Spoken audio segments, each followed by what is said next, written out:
Murat sırayla geldi. Benim temelim var. Ya baba yanlış değil bir.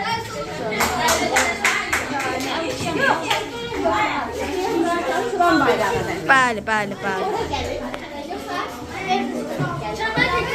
Çəkədə son.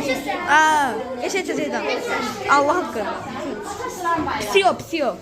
Oğlanlara aittir. Kızlar İncirli'de yəqin. Bir de nereye gelende kızlarım. İyun ayında gelende sizin könlünüzü alacağım. Canım. Oğlanlar üstelik. Gençte öyle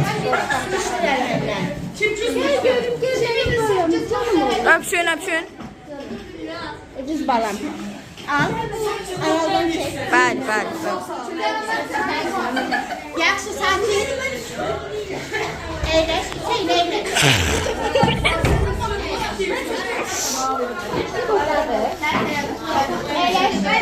Uğur, şəkil çəkəcəm sən. Yüreğim sen benim yüreğim. Diyan da. Seçer misin?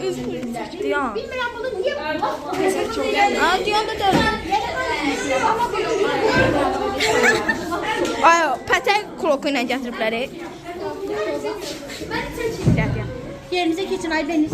Ay, sən burada nə işin var?